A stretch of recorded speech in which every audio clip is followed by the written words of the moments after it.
মইনুল প্রধান আপনাকে যুক্ত করা আছে, বলেন।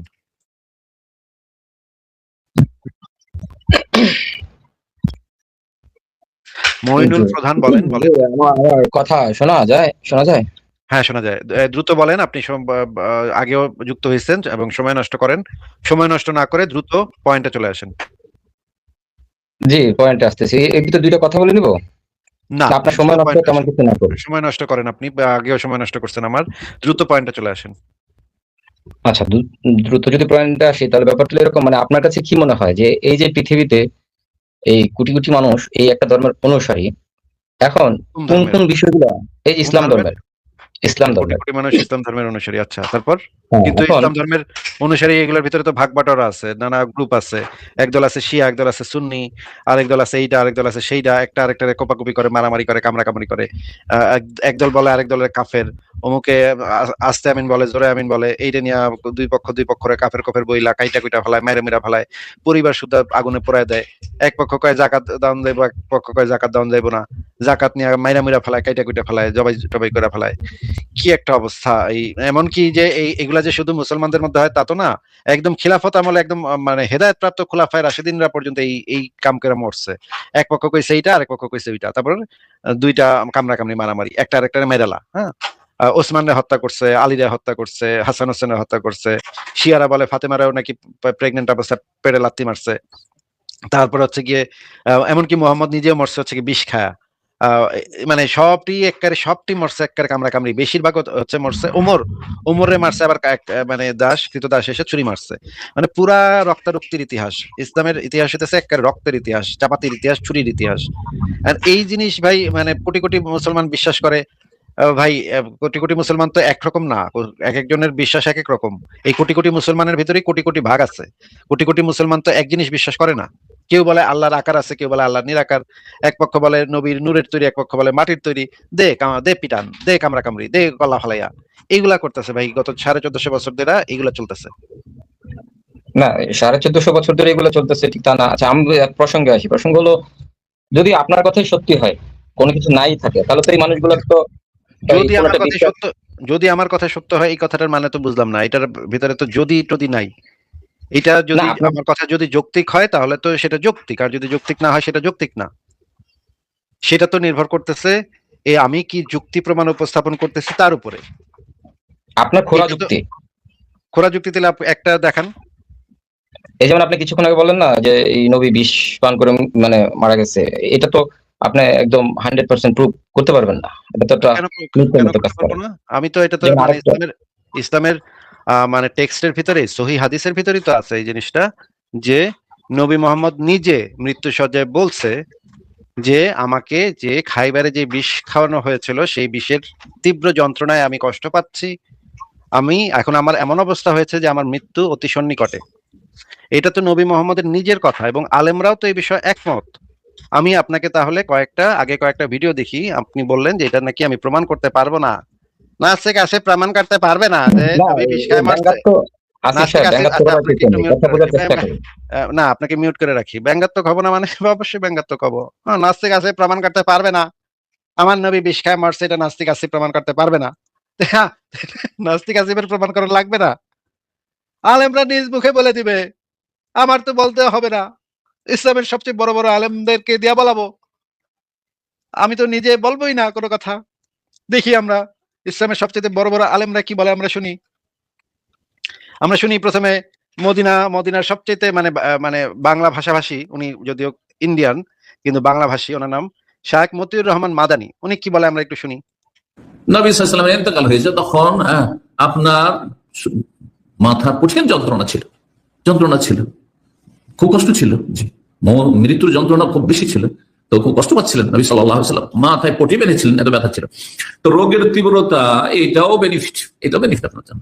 কখনো যদি রোগের তীব্রতা হয়, 5646 নম্বর হাদিস বর্ণনা করেছেন মায়েশা রাদিয়াল্লাহু তাআলা আনহা, তিনি বলছেন মা রাআইতু আহাদান আশাদ্দা আলাইহিল ওয়াজআ মিন রাসূলিল্লাহ সাল্লাল্লাহু আলাইহি ওয়াসাল্লাম, আমি কোন ব্যক্তিকে দেখিনি যে রাসূলুল্লাহ সাল্লাল্লাহু আলাইহি ওয়াসাল্লামের চাইতে বেশি তার রোগের যন্ত্রণা বেশি ছিল। আমি নবী সাল্লাল্লাহু আলাইহি ওয়াসাল্লামকে দেখেছি অসুস্থ অবস্থায়, মৃত্যুসজ্জায় যখন তিনি অসুস্থ, তার রোগের যন্ত্রণা ভীষণ ছিল। এত ভীষণ রোগের যন্ত্রণা কারো আমি দেখিনি, বলছেন মায়েশা রাদিয়াল্লাহু তাআলা আনহা। তো শুধু যদি গুনহার কারণে হয় তাহলে তো আর এরকমটা হওয়ার কথা না, তাই না? তিনি তো মাসুম সাল্লাল্লাহু আলাইহি ওয়াসাল্লাম। এই জন্য বললাম যে কি বললাম, মর্যাদা উঁচা হবে আর কি নেকি বৃদ্ধি হবে। জি, আমরা দেখলাম নবী মোহাম্মদের মৃত্যুর সময় প্রচন্ড মৃত্যু যন্ত্রণা হয়েছিল, সেটার রেফারেন্স দেখলাম। এবার আমরা মিজানুর রহমান আজহারীর বক্তব্য শুনি। খাইবারে খাবারের মধ্যে বিষ মিশিয়ে দেয়া, জানেন ঘটনা? এক ইহুদি নারী দাওয়াত দিয়েছে বিশ্বনবীকে। বিষ্ণু ইসলাম দাওয়াত পেলে ফিরাতেন না, তিনি গেলেন। খাসির গোশত খেতে পছন্দ করতেন, খাসির গোশতের মধ্যে পয়জন মিক্স করে দেওয়া হলো, বিষ। এই বিষের ব্যথায় তিনি আজীবন কষ্ট পেয়েছেন। এতেকালের আগে তিনি বলেছিলেন, ওই যে খাইবারের যুদ্ধে যে ব্যথাটা আমি পেয়েছি বিষের কারণে, ওই ব্যথা আজকে আমার আবার উঠেছে। এজন্য আমার নবীর মৃত্যুটা ছিল শাহাদাতের মৃত্যু। তাকে বিষ্ণু ইসলামকে বিষ খাইয়ে হয়েছে। স্বাভাবিক মৃত্যু ছিল না বিষ্ণু নবীর, বিষের ব্যথায় তিনি মৃত্যুর আগে কাতরাচ্ছিলেন। ও, মিজানুর রহমান আজহারী কি বললো আবার শুনি। আমি তো আসিফ বয়াতি তো প্রমাণ করতে পারবে না, আমাকে নবী বিষ খায় মারছে, এটা তো প্রমাণ করতে পারবে না। আচ্ছা শুনি আবার কি বলে। তাকে বিষ্ণু ইসলামকে বিষ খাইয়ে হয়েছে। স্বাভাবিক মৃত্যু ছিল না বিষ্ণু নবীর, বিষের ব্যথায় তিনি মৃত্যুর আগে কাতরাচ্ছিলেন। আচ্ছা, মিজানুর রহমান আজহারী তো খুব পরিষ্কার ভাবে বলে দিল। আমরা দেখি যে ইসলামী দলিল প্রমাণে কি লেখা আছে। এটা হচ্ছে, প্রথমে আমরা দেখি যে তাফসিরে মারিফুল কোরআন, পাকিস্তানের যে মুফতি শফি ওসমানী তার লিখিত। যে দেখেন, মৃত্যু যন্ত্রণা বড় কঠিন, এটা সে বলতো মৃত্যুর সময়।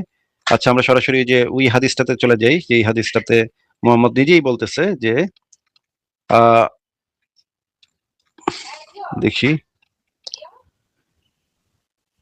এই যে দেখেন, অনেকগুলো হাদিসে বলা আছে এই জিনিস। এই যে এটা হচ্ছে মিশকাত শরীফের একটা হাদিস। মিশকাত শরীফের আধুনিক প্রকাশনী প্রথম খণ্ড পৃষ্ঠা 131। সেখানে বলা হচ্ছে যে হযরত উম্মে সালামা রাদিয়াল্লাহু আনহা থেকে বর্ণিত, আমি রাসূলুল্লাহ সাল্লাল্লাহু আলাইহি ওয়াসাল্লামের কাছে আরজ করলাম, হে আল্লাহর রাসূল, আপনি যে বিষ মিশ্রিত ছাগলের মাংস খেয়েছিলেন তার কারণে দেখছি প্রতি বছরই আপনি এতে কষ্ট পান।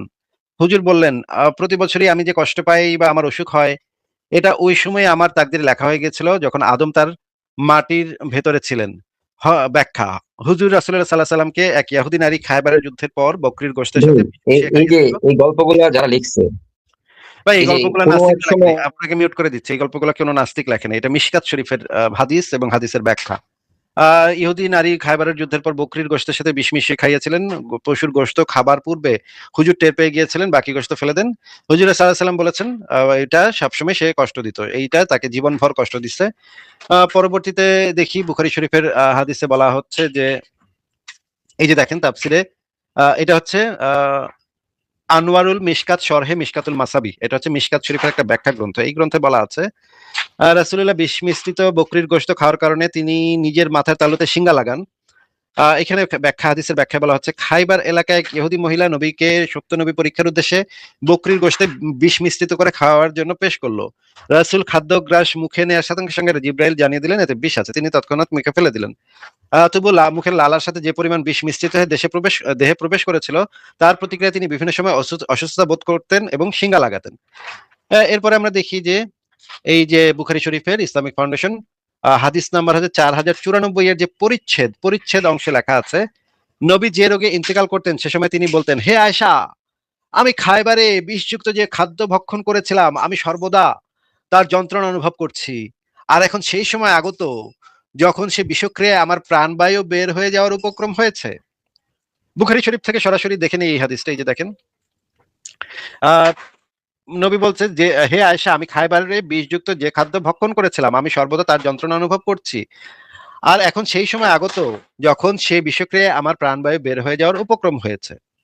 এটা নবীর নিজের মুখের কথা, বুখারী শরীফের হাদিস। নবী নিজের জি, মুখে। আমাকে কি আপনি 2 মিনিট সময় দিবেন এই প্রসঙ্গে কথা বলার জন্য? 2 মিনিট কেন, 2 সেকেন্ডের সময় দিব না। আবার মিউট করে রাখলাম। আরেকবার মাঝখানে ব্যাকর করলে মানে ব্যাক স্টেজে রেখে কথা বলবো। এই মানে কোথা থেকে কোন চুনা হাগারি আসে কথা বলতে। এটা তো আপনি প্রমাণ করতে পারবেন না নবী বিষ খেয়ে মারছে, এটা প্রমাণ করতে পারবে না। নবী নিজের মুখের স্বীকারোক্তি, আলেমদের মানে বর্ণনা আরো দেখি আমরা। পরে হচ্ছে গিয়ে আরো অনেক দলিল আছে এখানে, বহু বহু বহু রেফারেন্সের একদম। এবং মৃত্যুর সময় একের কুত্তার মতো মরছে মোহাম্মদ। একের কুত্তা যে বিষ খেলে যেভাবে কত কত কত কত কত কত মুখটা ফেনা টেনা উঠা মরে, এরকম কুত্তার মতো মরছে। এটা মানে সারা জীবন যে আকাম কুকাম করছে, একেবারে মৃত্যুটা একেবারে খারাপ ছিল, কঠিন মানে মৃত্যু ছিল। আয়েশা বলতেছে, রাসূলুল্লাহ সাল্লাল্লাহু আলাইহি ওয়াসাল্লামের মৃত্যু যন্ত্রণা দেখার পর হতে আমার আর কোনো ঈর্ষা হয় না অন্য কোনো ব্যক্তির সহজ মৃত্যু হলে। মানে এত কঠিন মৃত্যু হয়েছিল মোহাম্মদের, এত কষ্ট পায় মরছে মোহাম্মদ, যে মানে একেবারে ভয়ঙ্কর কষ্ট পায় মুহাম্মদ মরছে। আহ ঠিক আছে, আরো দেখি ইমাম গাজ্জালি তার গ্রন্থে যেটা বলেছে, এই যে রাসূল আকরামের ওফাত, আল্লাহ তাআলার কাছে এই যে দেখেন ফেরেশতা পাঠান, এই যে দেখেন এখানে একদম খুব পরিষ্কার ভাবে আপনারা পড়ে নিয়েন, এখানে খুব পরিষ্কার ভাবে বলে দেওয়া আছে অত্যন্ত কঠিন মৃত্যু ছিল। মৃত্যু 4 বছর পরে কি মানে বিষ খাওয়ার 4 বছর পরে কি কারোর মৃত্যু হইতে পারে? অবশ্যই হইতে পারে। এই যে এখানে রেফারেন্সও দেয়া আছে যে women dies decades after unsolved China poisoning, অনেক বছর পরেও মানুষের মৃত্যু হতে পারে যদি তার কোনো একটা মানে শরীরের ভিতরে যদি কোনো একটা বড় ক্ষয়ক্ষতি করে ফেলে।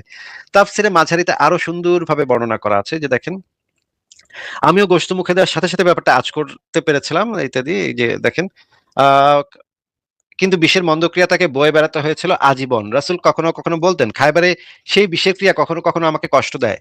এরপর রাসূল ওই ইহুদি রমণীকে ডেকে পাঠালেন, বললেন তুমি বকরির গোশতে বিষ মিশিয়েছিলে? সে বলল আপনাকে কে বলেছে? রাসূল বলল আমার হাতে যে ছিল। সে বলল হ্যাঁ, আমি বিষ মিশিয়েছিলাম। কেন? আমার সম্প্রদায়ের দুর্গতি আপনি করেছেন, আপনার অজানা নয়। আমি ভেবেছিলাম আপনি যদি রাজা বাদশাহ হন তাহলে অত্যাচার থেকে আমরা মুক্তি পাবো। তো এইখানে আহ মানে এত দলিল দেয়া আছে, এত দলিল দেয়া আছে এই লেখাটার ভিতরে, এত রেফারেন্স দেয়া আছে, পৃথিবীর কোনো বাপের বেটা আব্দুল্লাহর কোনো সামর্থ্য নাই আমার এই মানে রেফারেন্সকে করবে, ভুল প্রমাণ করবে। দেখেন আরো বহু বহু বহু রেফারেন্স এর ভিতরে আছে। এবং এই লেখাটা যদি আপনারা পুরাটা পড়েন, লেখাটার টাইটেলটা আমি দিয়ে দিচ্ছি। লেখাটার টাইটেল হচ্ছে নবী মোহাম্মদের করুণ মৃত্যু। এই লেখাটার ভিতরে একদম খুবই পুঙ্খানুপুঙ্খ ভাবে পুরা বিষয়টা কভার করা আছে, সমস্ত দলিল প্রমাণ এখানে একত্রিত করে রাখা আছে। ঠিক আছে, এবার আমি একে বলেন, এবার কি বলার আছে বলেন। এখন আমার মাইগ্রেনের ব্যথা আছে, তাহলে আমার যেটা হয় যখন মাইগ্রেনের ব্যথাটা আবার পুনরায় আমার হয়, তখন আমি বুঝতে পারি যেটা মাইগ্রেনের ব্যথা। আর এমনি সচরাচর যে ব্যথাটা হয় সেটাও আমি বুঝতে পারি যে এটা ওই মাইগ্রেনের ব্যথা না, এটার জন্য আমার প্রস্তুতি নিতে হবে না। মাইগ্রেনের ব্যথাটা যখন আমাকে অ্যাক্টিভ করে আমার ব্রেনে, তখন আমি বুঝতে পারি যে আমার কিছুটা প্রস্তুতি নেওয়া উচিত, আমার অন্ধকারে যাওয়া উচিত, আলো থেকে দূরে যাওয়া উচিত, যেটা আমার সাথে হয়। আর সচরাচর যেটা হয় ওই ব্যথার জন্য আমার অন্ধকার খুঁজতে হয় না। এখন নবীকে যখন বিষ খাওয়ানো হয়েছিল, একজন ইহুদি মহিলা যখন বিষ খাওয়ানো হয়েছে, যে গল্পটা যেভাবে সাজানো হয়েছে, আশ্চর্য বুঝলাম না গল্পটা যেভাবে সাজানো হয়েছে। মানে আমি কি নাস্তিকদের লিখিত বই থেকে দেখাইছি আপনাকে, নাকি ইসলামের বইগুলা থেকে দেখাইছি? হ্যাঁ, ইসলামিক বইগুলো থেকে দেখাইছেন। তাহলে গল্পটা যেভাবে সাজানো হয়েছে এই কথাটার বলার মানে কি? আচ্ছা, সেটা আমি বলতেছি, গল্পটা সাজানো হয়েছে মানে কি। প্রসঙ্গটা শেষ করে আপনারা মনে রাখেন, আমি বুখারী শরীফ, তিরমিজি শরীফ, সহিহ মুসলিম, এই হাদিস গ্রন্থগুলো আপনি কি স্বীকার করেন না যে এইগুলাতে মানে এগুলাতে মিথ্যা কথা লেখা আছে? হ্যাঁ, মিশ্রণ থাকতে পারে, আছে। বুখারী সহিহ হাদিসগুলোর ভিতরেও বিকৃত মিথ্যা কথা লেখা আছে নাকি? বিকৃত মিথ্যা কথা বলতেছি না, মিশ্রণ মানে এটার সাথে হয়তো শব্দের কারসাজি হয়েছে। তাহলে তবে আপনি মুসলমানই না। বুখারী শরীফের হাদিস যদি আপনি বলেন যে সেখানে বিকৃত কথার কারসাজি, বিকৃতি আছে, তাহলে তো আপনি আহলে কোরআন, তাহলে তো আপনি একজন আহলে কোরআন। আপনি বুখারী শরীফের হাদিস নিয়ে যে সন্দেহ শেষ করতে দিবেন? না, শেষ করতে দিব না। বুখারী শরীফের হাদিসের অথরিটি নিয়ে যে সুন্নি মুসলমান প্রশ্ন তোলে, বুখারী শরীফের হাদিসের অথরিটি নিয়ে, যে বুখারী শরীফের হাদিসের ভিতরে বিকৃতি আছে, যে এটা বলতে পারে, সে তো মুসলমানই না, সে তো কাফের হয়ে গেছে অলরেডি। আপনি কাফের হয়ে গেছেন ভাই, আপনি অলরেডি নাস্তিক হয়ে গেছেন, আপনি অলরেডি নাস্তিক হয়ে গেছেন, কাফের হয়ে গেছেন। তাহলে আপনার সাথে কথা বলে লাভ কি ভাই? যে ব্যক্তি অলরেডি কাফের, সেই ব্যক্তির সাথে কথা বলার আমার কোনো দরকার নাই। মহুল কি ভাই আপনার নাম? মইনুল ভাইয়া, মইনুল আপনাকে যুক্ত করা হয়েছে বলুন। জি, আমার নাম মইনুল প্রধান। জি, আপনি তো আগেও বিভিন্ন নাম দিয়ে যুক্ত হয়েছিলেন, আপনার কাণ্ড মনে আছে? 4 ফিট কাণ্ড না আপনি ভাইয়া? জি জি, এক্স্যাক্টলি, ওই নিচে দেয়া আছে। জি, বলেন দেখে, আজকে আপনাকে সুযোগ দিয়েছি, কিছু আলোচনার মতো কিছু করার থাকে আপনার, বলেন। আচ্ছা, যেহেতু গুড ফেইথে আলোচনা করা শুরু করছি, সেহেতু ভাই সরি আপনাকে শুরুতেই একটা বাজে শব্দ বলার জন্য, এটার জন্য দুঃখিত। আমি আপাতত আপনার সাথে বাজে ব্যবহার করবো না। বলুন, যদি কিছু প্রশ্ন থাকে বা কোনো আলোচনা থাকে। জি, ধন্যবাদ। আমি আপনার ব্যবহারে সন্তুষ্ট। এখন কথা হলো, আমি আসিফ ভাইকে জিজ্ঞেস করছিলাম যে আসিফ ভাই, পৃথিবীতে কোটি কোটি মানুষ একটা ধর্ম অনুসারী, ইসলাম ধর্ম অনুসরণ করছে বহুকাল ধরে। তো এখন যদি আপনার কথা আমি সত্য ধরে নেই, তাহলে তো এই মানুষগুলো যাবে কোথায়? তারা কোন ধর্মে বা তারা হঠাৎ করে কিসে পরিবর্তন হবে? আর ওই অবস্থানটা তখন কেমন দাঁড়াবে? তখনকার এই প্রেক্ষাপটটা আসলে তখন কিভাবে বিশ্লেষণ করবেন? কিবা বুঝেনি এই যে ভাই, একটা ধর্ম, পৃথিবীতে একটা ধর্মের হাজারো হাজারো লাখ লাখ কোটি কোটি ফলোয়ার্স আছে, থাকলো তাতে কি হয়েছে ভাই? তারা যদি বের হয়ে আসে এখন কি ফলো করবে এটা বলতে চাচ্ছেন? এটার যদি বের হয়ে আসে তাহলে তার আসলে কি করা উচিত? আর যদি এই ধর্মটা থাকে তাহলে এই ধর্মের হুম। কোন অংশগুলা, যেগুলো বড় বড় মনে হয়, কোনগুলা রেখে সামনের দিকে গেলে ভালো হয়? এটাই আসলে আমার এখন মানে ধর্ম ধর্ম কি, ইসলাম কি আপনাকে এই সুযোগ দেয় যে আপনি ধর্ম থেকে ভালো জিনিসগুলো নিয়ে খারাপ জিনিসগুলো ফেলতে পারবেন? ইসলাম কি আপনাকে সেই সুযোগ দেয়? ইসলাম সুযোগ দেয় না, কিংবা ইসলাম সুযোগ দিবে ওইটা না, মানে এটা একটা আলোচনা সাপেক্ষে এটা এই মইনুল ভাই, প্রসঙ্গের জন্য কথা বলা। যেটা প্রশ্নটা করছি প্লিজ উত্তরটা দেন। ইসলাম কি আপনাকে সেই সুযোগটা দেয় ভাই? ধর্ম তো বলছে যে সত্য পথে থাকার জন্য। Third time, asking for third time, যে ইসলাম কি আপনাকে সেই সুযোগটা দেয় যে আপনি ইসলাম থেকে কাটছাট করবেন, যে জিনিসগুলো ভালো সেগুলো নেবেন, যে জিনিসগুলো খারাপ সেগুলো ফেলে দিবেন? ইসলাম কি সেই সুযোগটা দেয়? না, সুযোগ দেয় না। আচ্ছা, প্রথমবারই বলতে পারতেন। থ্যাংক ইউ উত্তর দেওয়ার জন্য। তো ইসলাম যদি সেই সুযোগটা না দেয় যে আপনাকে আহ, ভালোটা নিয়ে খারাপটা ফেলে দিতে, আপনি কি আমাদেরকে এমন কোনো কিছু প্রিচ করতেছেন, এমন কোনো একটা উদ্যোগ নেওয়ার কথা বলতেছেন যেটা ইসলাম বিরুদ্ধ? এরকম কিছু উদ্যোগ নিতে বলতেছেন আপনি? না, ইসলাম যেমন বিরুদ্ধে কোনো উদ্যোগ নিতে, না, যেমন ধরেন ইসলাম বিরুদ্ধে এই উদ্যোগ হচ্ছে না, মানে ইসলাম আপনাকে সেই সুযোগ দেয় না যে আপনি ভালোটা নিবেন খারাপটা ফেলে দিবেন। আপনি আমাদেরকে বলতেছেন ভালোটা নিয়ে খারাপটা ফেলে দিয়ে কি রাখা যায় কিনা। আমি যখন আপনাকে ক্লিয়ারলি দেখাইলাম যে আপনার প্রসিডিউরটা ইসলাম ফলো করে না, আমি আপনাকে প্রশ্ন করলাম আপনি কি ইসলাম বিরুদ্ধে এই প্রসিডিউরটা নিতে বলতেছেন কিনা, মানে আপনার প্রসিডিউরটা ইসলাম বিরুদ্ধে হচ্ছে কিনা। আপনি বলতেছেন না না। কেমনে কথা বলবো ভাই আপনার সাথে? আপনি তো বুঝতে ভুল করতেছেন। আপনি তো মানে একটু স্লোলি বলেন, আমি একটু আচ্ছা ঠিক বুঝিয়ে আছে, বলি, তাহলে হয়তো আপনি বুঝতে পারবেন। ঠিক আছে ভাই বলেন, আপনি আমাকে বুঝিয়ে দেন আমি কোথায় বুঝতে ভুল করছি, বুঝিয়ে দেন। ধরেন ধরেন যে একটা বিষয় যে আমি কি এই বুঝতে ভুল ধর্মগুলো, করছি সেটা বলেন ভাই। মাইনুল ভাই, আপনার নতুন উদাহরণে যেতে যাচ্ছেন, নতুন উদাহরণে যেতে যাচ্ছি সেটাই না আমি। আপনি বুঝতে ভুল সেটাই করছেন যে আমি বলতেছি যে ধর্ম পরিবর্তন করার জন্য কিংবা ধর্মটাকে এই ধর্মযাজকদের কাছ থেকে পারমিশন নিয়ে তারপর এটা আগানোর জন্য, কিংবা ধর্মে এটা আছে কিনা আদৌ যে আমরা এটা পরিবর্তন করতে পারবো না, ভালোকে নিয়ে যাব খারাপকে নিব না, এরকম আছে কিনা, আপনি ওইদিকে চলে গেছেন। আমি তো আসলে ওইদিকে যাওয়ার কথা বলতেছি না। আমি বলতেছি যে এই ধর্মটা কোন কোন বিষয়গুলো না থাকলে মনে হইতো ফারাজ অর্ণবের কাছে কিংবা এই মঈনুল প্রধানের কাছে যে হ্যাঁ এটা মানা যায়, এটা নিয়ে আমরা সামনের দিকে এতটুকু নিয়ে আমরা আচ্ছা, গেলে মইনুল ভালো ভাই, হবে। আপনার সাথে কথা কথা বলে ভালো লাগলো। আপনি আপনার নিজের প্রথম প্রশ্নটা আরেকবার শুনেন, আর এখন যেটা বললেন সেটা আরেকবার শুনেন, ঠিক আছে ভাই? ঠিক আছে। ওকে।